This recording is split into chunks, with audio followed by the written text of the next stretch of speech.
Well, hello there and welcome back to the Hay Meadow.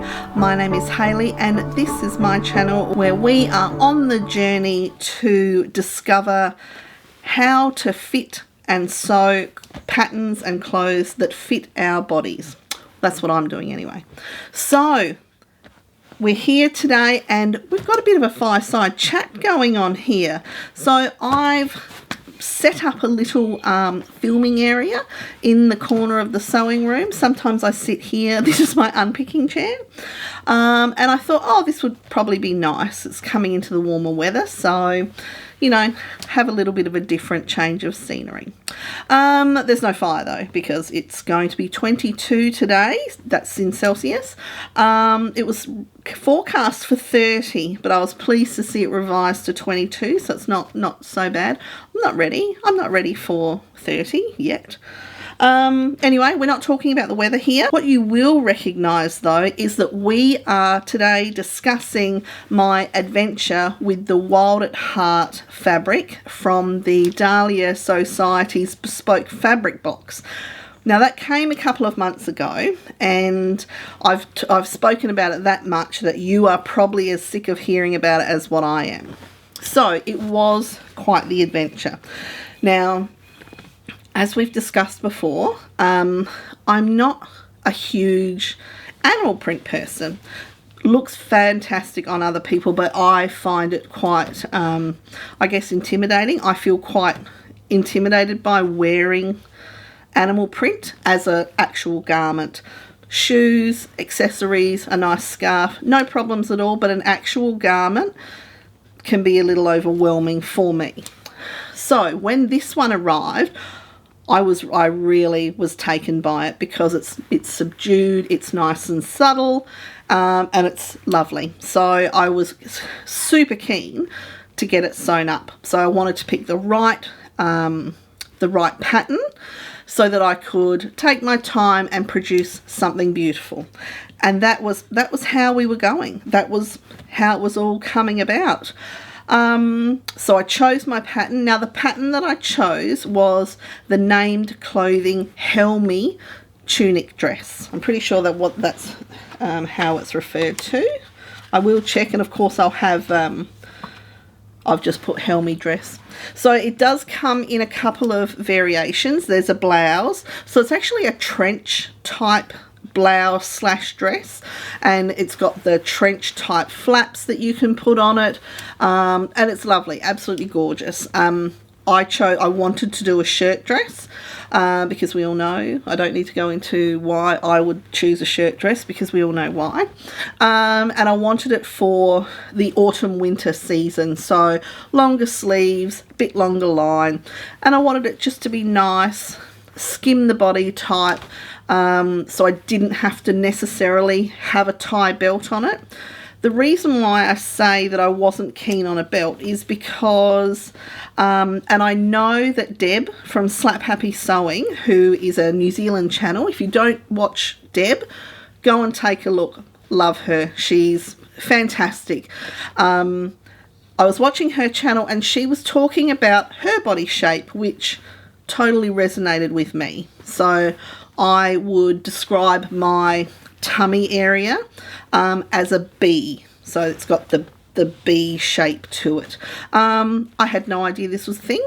I just thought that, you know, I was strange because I haven't seen that body shape, you don't see it, of course, because people hide their shapes quite well.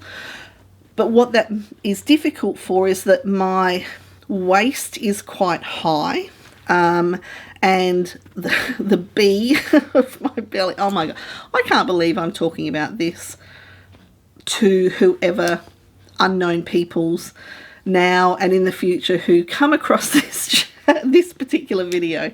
Oh well, this is what I'm doing. My waistline is actually a little bit above the B, so my B is level with my belly button, and my waist is just a tad higher than that. And as we've discussed before, I'm actually quite short-waisted as well, so I've got all of the things going on. Now, I've always sort of carried my weight just in my all over, but my belly is where it sort of accumulates the most noticeably.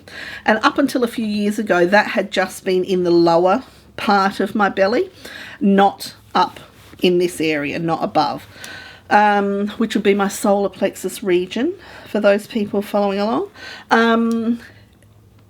However, the last couple of years, perimenopause has started, and I noticed it has started to accumulate up here. So, you know, that's a whole other story, but, you know, we all go through that, as in menopause and, you know, changes to our bodies. So I found it particularly difficult for anything belted because I feel self-conscious about it. I've seen other women who are just out there living their best lives and don't care, and I would love to be like that, but I'm not at that point yet. So anyway, moving on. So I decided that I was going to do the long-sleeved version. I didn't want to do the cuff that they had because it was quite intricate, and it was mainly suited for if you were doing the trench. For me, it felt that it was more in line with the actual trench type blouse. It's got it sort of gathers, and then it's got it's not really, it's a strap that that does up. And I just wanted something nice and simple. So I decided what I would do is I would just make the long sleeve minus the cuff. And then once I had made it up, I would choose a type, you know, the type of cuff that I might want on it. I did toss up doing just an elastic, but I thought, no, it's not a puffy style of dress. So I didn't want a puff type sleeve. Anyway, moving on. So I was totally excited about it, prepared my pattern, got everything ready. It wasn't till I was cutting out this fabric, so this actual dress, this fabric, that I realised I had not done a toile. Now, you all know, if you've been here before, that I will always make a wearable toile first so that I can address any issues in the next version of it, the next iteration of it. I hadn't done that. So I'm standing at the cutting table with my rotary cutter in hand, basically breaking out in a cold sweat. I've already cut out probably 3/4 of the pattern at this stage, and it's like, oh my God, what am I doing? What am I thinking? Obviously I'm not. Anyway, so I thought, no, that's okay. I have made a named clothing pattern before, so I'm pretty confident in the size that I've chosen. I've used the ease guide that I've spoken about before, so I was comfortable with the ease. I'm still not necessarily fully au fait when it comes to wearing ease, but that comes with experience, doesn't it? Because it changes depending on the type of fabric and the style of pattern that you're doing. So I thought, okay, that's all right. I can deal with that. So I thought, okay, just get on with it. Just get on with it. Other people do it. The last few garments that I've made have all turned out really well. The toiles have gone well. The main garment has gone well. Let's just get on with it. So I did. So I got on with it, super excited. I finished it on a Sunday evening. Some of you may have seen the Instagram post that I put up in regards to the buttons. So you'll know that I've used the little buttons that came in the box for the closures. The little cat buttons, that's what they are. But I couldn't work out how to do the whiskers, because when I sewed it on, I'm like, well, how am I going to actually button the blouse? Like, how am I going to button up? It's not going to stay on. I overcame that. I sewed them through I can show you the collar one. I sewed the buttons through the nose and the eye, and I think, did I not do it? I was going to do it. I did it on that one. Did I miss one? Oh my goodness, I've missed one. No, I only did it for the top one. So you can see the buttons there. Now the top one, I've actually done the little whiskers, and what I did was I did the whiskers. They are only on the button itself. So from the little nose, or from the whisker part around the outside of the button. And then I've used the eyes and the nose holes as to sew the button on. Otherwise, I didn't feel like it was actually going to stay closed, because the buttonhole would have nothing to sort of close around. So I was super excited, finished it on a Sunday evening, ironed it all up, ready to wear Monday. Monday comes along, you know, all the things, gonna go to work. I pop it on, I stand in front of the mirror. I've got some tights and boots on, and I stand there and I'm like, oh, I look like I'm wearing a nightie. I was devastated. It looked like I had gotten out of bed and was wearing a nightie. So that put me into a tailspin, and it actually, I guess everyone's had those garments where it doesn't work, you've been really looking forward to it, and it really just, you know, it sort of takes the wind out of your sails a bit. And so I've kind of not done much sewing. I've sort of been a bit, it's not necessarily hesitant, just, I don't know, I was not happy. And anyway, so I was doing some other craft stuff, and I will talk about that another time. But yes, so back to the dress. So I thought, okay, how do I fix this? I want to save this dress. How do I fix it? So what I think I might do is chop the sleeves off to a 3/4 length, and I'm thinking I might use the cuff from the Atelier Jupe Frida blouse.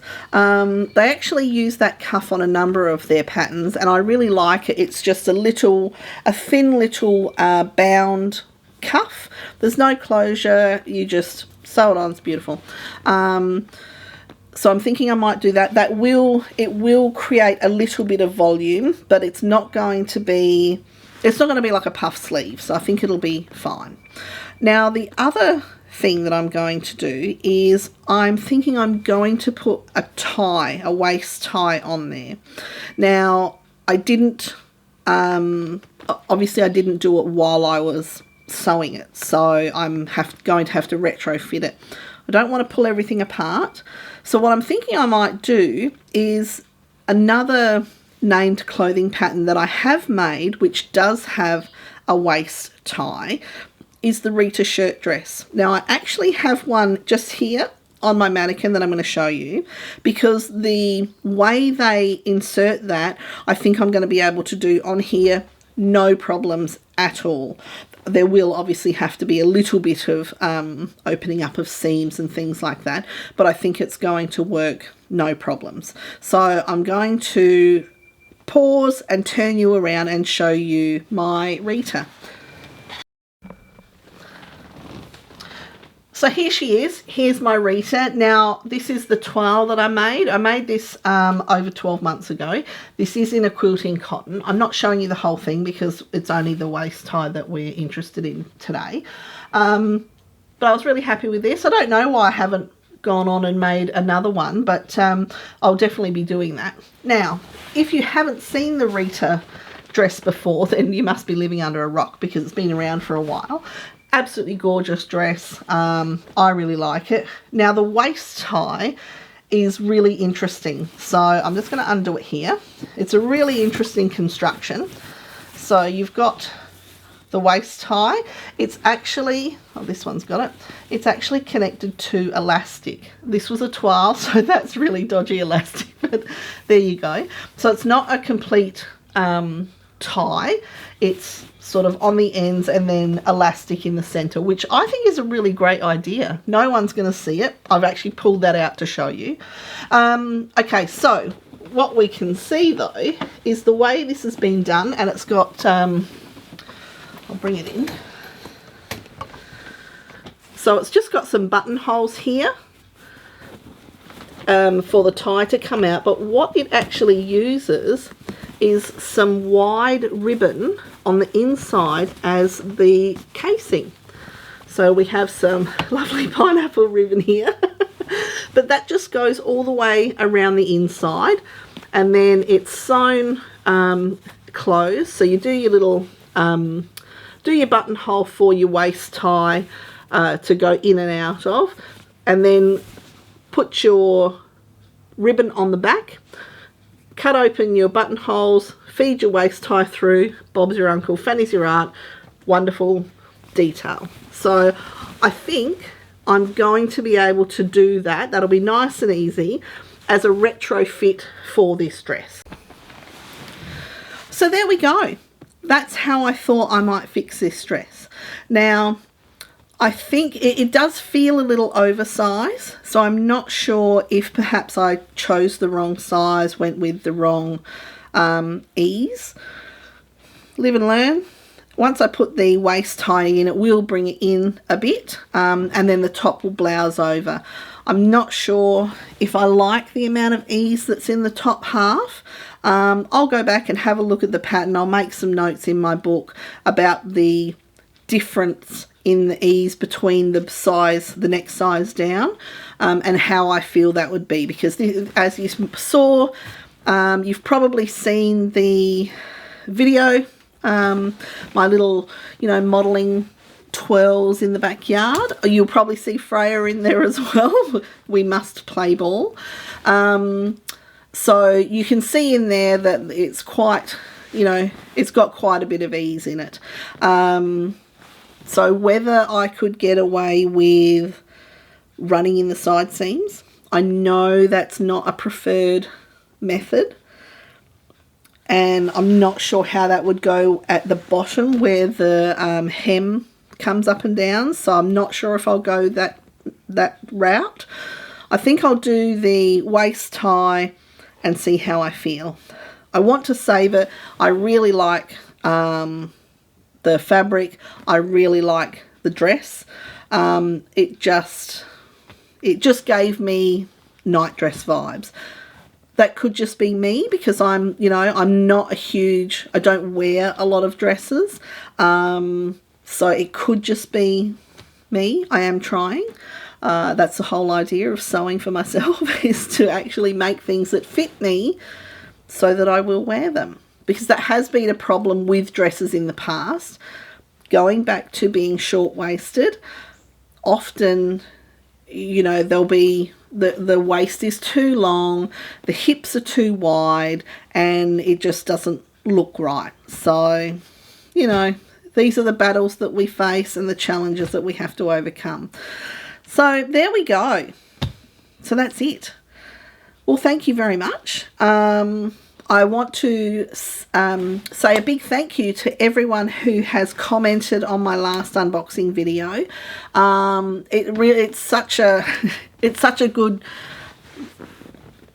It's nice to know that people are looking forward to seeing you, because I'm just me. There's no bells and whistles here. This is just who I am and how I present to the world. So there you have it. So this is the outcome of that fabric and that dress. So, there were a few a few hiccups along the way. I wish I had done my toile.